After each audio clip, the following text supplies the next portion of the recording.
말씀 보시겠습니다. 신약성경 마태복음 16장입니다. 신약성경 28면경에 있습니다. 마태복음 16장 21절에서 마지막 28절까지 한 절씩 교독하시겠습니다. 마태복음 16장 21절로 28절. 이때로부터 예수 그리스도께서 자기가 예루살렘에 올라가 장로들과 대제사장들과 서기관들에게 많은 고난을 받고 죽임을 당하고 제3일에 살아나야 할 것을 제자들에게 비로소 나타내시니 베드로가 예수를 붙들고 항변하여 이르되 주여 그리 마옵소서 이 일이 결코 주께 미치지 아니하리이다. 예수께서 돌이키시며 베드로에게 이르시되 사탄아 내 뒤로 물러가라. 너는 나를 넘어지게 하는 자로다. 네가 하나님의 일을 생각하지 아니하고 도리어 사람의 일을 생각하는도다 하시고 이에 예수께서 제자들에게 이르시되 누구든지 나를 따라오려거든 자기를 부인하고 자기 십자가를 지고 나를 따를 것이니라. 누구든지 제 목숨을 구원하고자 하면 이럴 것이요 누구든지 나를 위하여 제 목숨을 잃으면 찾으리라. 사람이 만일 온 천하를 얻고도 제 목숨을 잃으면 무엇이 유익하리요? 사람이 무엇을 주고 제 목숨과 바꾸겠느냐? 인자가 아버지의 영광으로 그 천사들과 함께 오리니 그때에 각 사람이 행한 대로 갚으리라.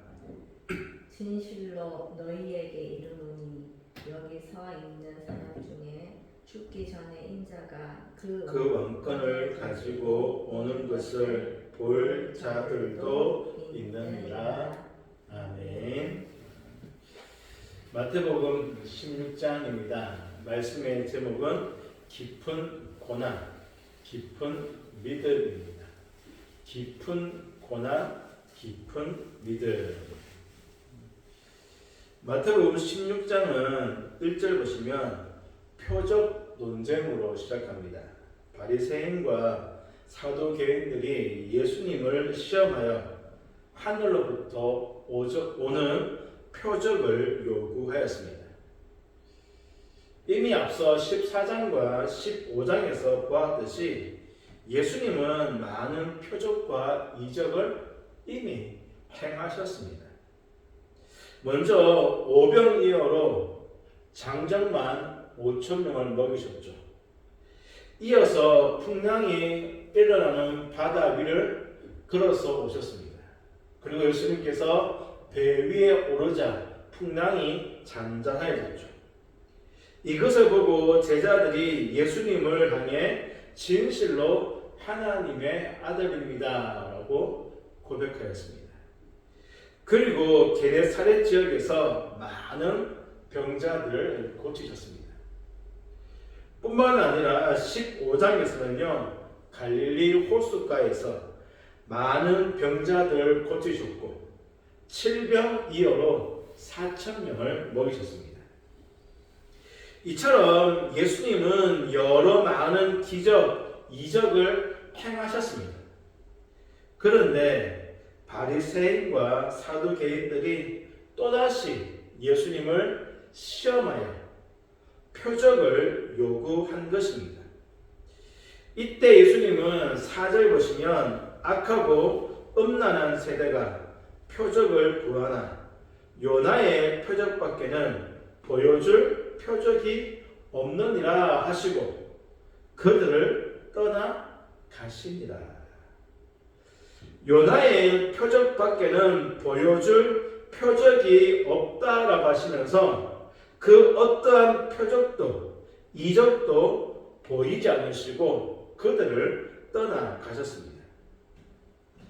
왜냐하면 이미 많은 표적으로 메시아의 심을 분명하게 보여주었기 때문입니다. 하지만 바리새인과 서기관들은, 사두개인들은 여전히 믿지 않았죠.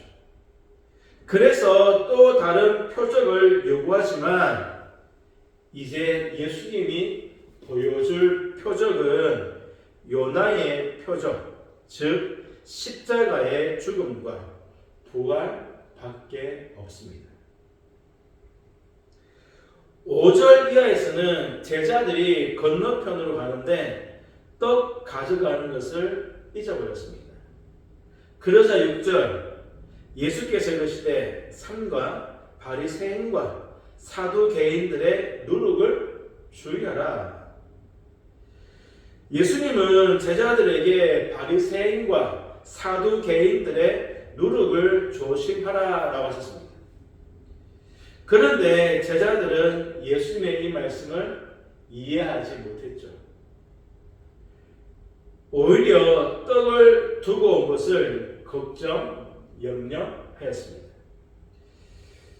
성도 여러분, 예수님께서 5병이어로 5천명을 먹이셨고 7병이어로 4천명을 먹이셨습니다. 그 자리 그 현장에 제자들이 있었죠. 직접 떡과 고기를 나누어 주었습니다. 그런데 제자들은 이러한 기적을 경험하고도 떡이 없으므로 염려했습니다. 그들이 5병이어와 7병이어를 기억하고 예수님을 믿었다면 떡 두고 온 것으로 걱정하거나 염려하지 않았을 것입니다. 떡은 현실에 필요한 것들, 우리가 살아가는데 있어야 할 것들로 비유할 수 있겠죠. 또는 현실의 어려움, 그 문제를 해결할 수 있는 조건, 방법으로도 볼 수 있습니다. 떡은 우리가 살아가는데 꼭 필요한 것들, 또는 우리 앞에 놓여 있는 어려움들, 그리고 그 어려움들을 해결할 수 있는 방법, 조건, 도구라고도 볼 수 있습니다. 그런데 그것에 집착하면 마치 적은 누룩이 반죽 전부를 부풀게 하는 것처럼 오히려 우리 마음의 염려와 근심을 부풀어 오르게 합니다. 온통 불안과 염려로 바꾸어 버립니다. 성도 여러분, 떡이 없으므로 염려할 수 있습니다. 그것이 인간이죠. 하지만 예수님과 함께 있다면 제자들은 염려할 필요가 없습니다. 예수님께서 어떻게 먹이셨는지 직접 경험했고 그 현장에 있었기 때문입니다. 성도 여러분, 우리들도 현실적인 문제로 근심하고 염려할 수 있습니다. 떡이 없어서 걱정할 수 있죠. 하지만 우리의 모든 염려를 다 맡길 수 있는 주님이 계시는 줄로 믿습니다. 베드로전서 5장 7절 너희 염려를 다 주께 맡기라. 이는 그가 너희를 돌보심이라. 아멘. 우리는 바리새인과 사두개인, 이 시대의 세상과 사람들의 누룩, 즉 잘못된 교훈, 믿음 없는 자들의 가르침에 결코 유혹되어서는 안 될 것입니다. 이어서 13절부터는 우리들이 잘 알고 있는 사건이 기록되어져 있는데요. 빌립보 가이사랴 지방에서 예수님께서 사람들이 자신을 어떻게 생각하는지 제자들에게 물었습니다. 그리고 제자들에게 동일하게 질문하였습니다. 그때 베드로의 대답이 16절이죠. 주는 그리스도시요 살아계신 하나님의 아들이십니다. 주는 그리스도시요 살아계신 하나님의 아들이시나이다. 예수님은 베드로의 이 고백을 들으시고요, 두 가지 하셨습니다.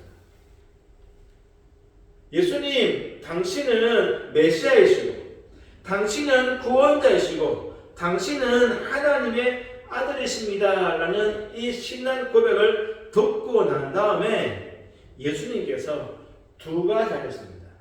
첫 번째는 베드로의 그 신앙 고백 위에 내 교회를 세우겠다. 베드로의 그 신앙 고백 위에 내 교회를 세우겠다. 두 번째가 오늘 본문입니다. 21절. 우리 21절 같이 한번 읽겠습니다. 이때로부터 예수 그리스도께서 자기가 예루살렘에 올라가 장로들과 대제사장들과 서기관들에게 많은 고난을 받고 죽임을 당하고 제3일에 살아나야 할 것을 제자들에게 비로소 나타내시니. 예수님께서 이때로부터 예루살렘에 올라가셔서 많은 고난을 받고 죽임을 당하시고 제3일에 살아나실 것을 제자들에게 비로소 나타내셨다 말씀하셨다. 죽음과 부활에 관해서 처음으로 언제요? 베드로의 신앙 고백 이후에 말씀하셨습니다. 그런데 베드로가 이 말을 듣고 어떻게 합니까? 22절 새 번역인데요. 제가 읽어드리겠습니다. 이에 베드로가 예수를 꼭 붙들고 주님, 안 됩니다. 절대로 이런 일이 주님께 일어나서는 안 됩니다. 하면서 예수께 항의하였다. 베드로가 예수님을 꼭 붙들고 예수님 절대 안 됩니다. 이런 일이 일어나서는 안 됩니다. 라고 예수님께 항의했다. 우리 성경에는 항변했다라고 되어 있고요. 정확한 뜻은 꾸짖었다입니다. 베드로가 예수님을 꾸짖었다. 방금 주는 그리스도시요 살아계신 하나님의 아들이라고 했던 그 입으로 예수님을 꾸짖는, 혼내는 어처구니 없는 상황이 발생한 것입니다.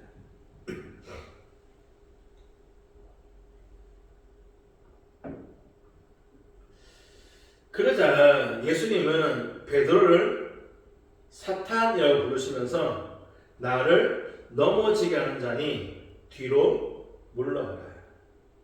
하나님의 일을 생각하지 아니하고 도리어 사람의 일을 생각한다며 베드로를 꾸짖었습니다. 제자들을 대표해서 신앙 고백했던 베드로가 순식간에 사탄이 되었습니다. 사탄은 광야에서 예수님을 시험하여 넘어지게 하려고 했습니다. 하나님의 일이 아니라 사람의 일을 생각하게 했고, 하나님의 뜻이 아니라 사람의 뜻을 행하도록 예수님을 시험했었죠. 그때 말씀으로 사탄을 물리치신 예수님께서 베드로를 물리치고 있습니다.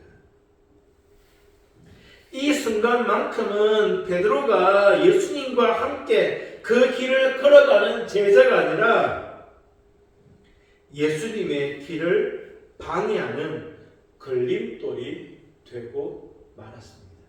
그 순간만큼은 예수님과 함께 걸어가는 제자가 아니라 사람의 일을 생각하며 예수님의 길을 막는 걸림돌이 되었다. 베드로 뜻이 반석이죠. 성도여러분, 반석도 언제든지 걸림돌이 될 수 있습니다. 우리도 예외가 아닙니다. 우리가 가장 하기 쉬운 착각은 내 생각대로 말하고 행동하면서 이것이 주의 뜻이고 주님의 생각이라고 착각하는 것입니다. 인간의 일을 이루어 놓고는 하나님의 일을 행했다고 착각하는 것이죠. 제자에서 순간 사탄이 되어버린 베드로를 보면서 우리 또한 깨어있고 조심하지 않으면 언제든지 주님의 걸림돌이 될 수 있음을 잊지 말아야 합니다. 반석도 걸림돌이 될 수 있습니다. 사람의 일을 하고도 주의 일을 했다고 착각할 수 있다. 그래서 24절 이에 예수께서 제자들에게 이르시되 누구든지 나를 따라오려거든 자기를 부인하고 자기 십자가를 지고 나를 따를 것이니라. 예수님은 제자들에게 나를 따라오려거든 자기를 부인하고 자기 십자가를 지고 나를 따라오라라고 하셨습니다. 그러시면서 누구든지 자기 목숨을 구원하고자 하면 잃을 것이고 누구든지 예수를 위해 자기 목숨을 잃으면 찾을 것이다 라고 하셨습니다. 예수를 위해 살고 예수를 위해 죽어야 한다는 것입니다. 여기까지가 마태복음 16장의 내용인데요. 오늘 주목하고 싶은 말씀은 21절입니다. 21절. 이때로부터 예수 그리스도께서 자기가 예루살렘에 올라가 장로들과 대제사장들과 서기관들에게 많은 고난을 받고 죽임을 당하고 제3일에 살아날 것을 제자들에게 비로소 나타내시니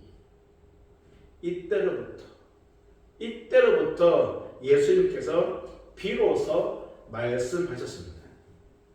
무엇을 말씀하셨죠? 고난과 죽음과 부활입니다. 고난과 죽음과 부활. 이것은 예수님께서 이 땅에 오신 목적이죠. 예수님께서 처음으로 이 땅에 오신 목적, 고난과 죽음과 부활을 말씀하신 것이 이때로부터입니다. 이때로부터. 그렇다면 이때가 언제죠? 베드로가 주는 그리스도시요 살아계신 하나님의 아들이라고 고백했던 바로 그때입니다.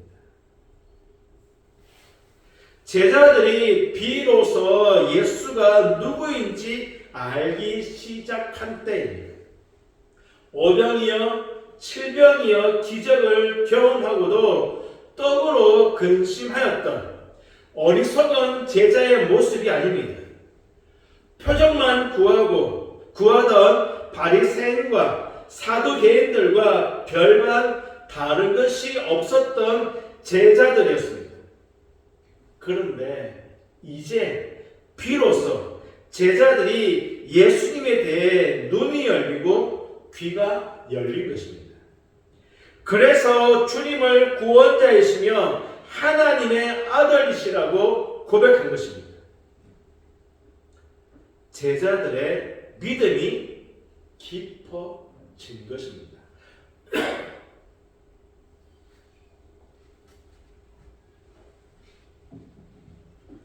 제자들의 믿음이 깊어진 이때로부터 예수님께서 처음으로 고난과 죽음과 부활에 관해서 비로소 말씀하신 것입니다. 깊은 고난에 대해서 말씀하셨죠. 고난과 죽음. 제자들의 믿음이 깊어졌을 때에 비로소 깊은 고난에 관해서 말씀하셨습니다. 성도 여러분, 십자가의 고난과 부활의 신비는 믿음이 깊어진 자에게, 신앙 고백이 분명한 자들에게 말씀하셨습니다. 마치 갓난 아이들에게는 부드러운 음식을 먹이지만 장성하면 단단한 음식을 먹이는 것과 같습니다.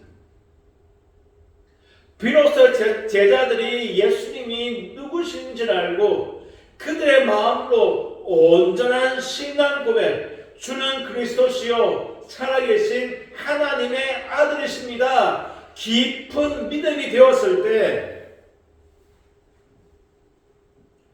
예수님께서 깊은 고난과 죽음과 부활에 관해서 말씀하셨다. 성도 여러분, 혹 깊은 고난 가운데 있으십니까? 그 고난으로 힘들고 괴로우십니까? 더 깊어진 고난이 나의 믿음이 더 깊어졌다는 증거일 수 있고, 더 깊은 믿음으로 나아갈 수 있는 기회 또는 나아가야만 하는 시간일 수 있습니다. 우리가 감당할 만한 믿음이 있기에 주님이 비로소 이때로부터 나에게 맡기신 고난, 나의 십자가일 수 있습니다.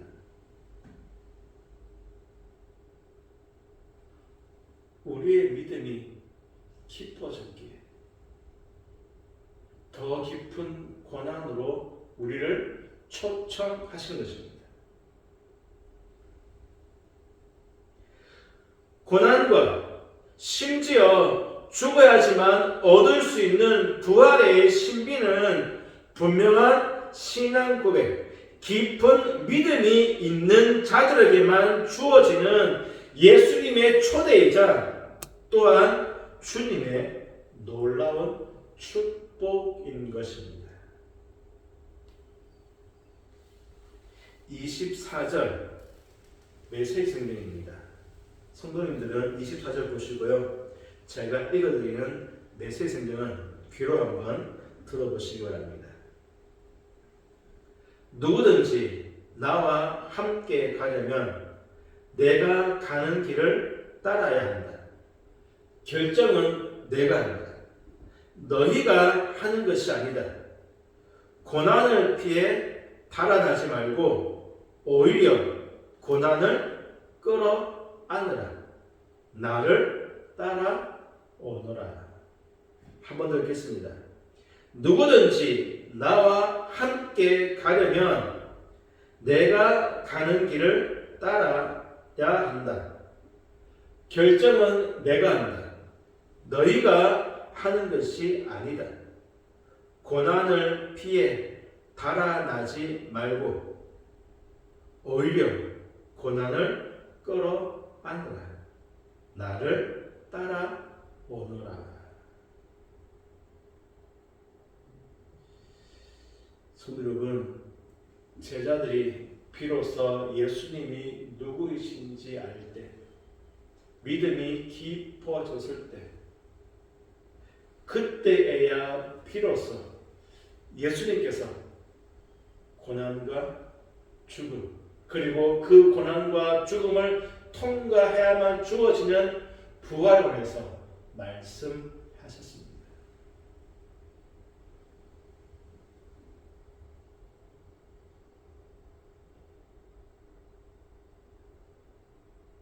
깊은 고난이 찾아오고 무거운 십자가를 져야 할 때가 있습니다. 그때 말씀하십니다. 24절 고난을 피해 달아나지 말고 오히려 고난을 끌어안으라. 깊은 믿음으로 주님을 따라오라라고 말씀하십니다.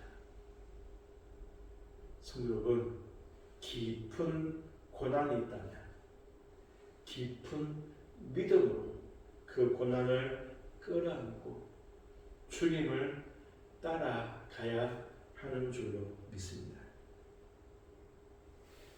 깊은 고난이 우리를 부르시는 주님의 초청이며 우리를 향하신 하나님의 복임을 기억하며 깊은 고난 가운데 깊은 믿음으로 나아가는 저와 여러분 우리 모두가 되어지기를 주의 이름으로 축복합니다.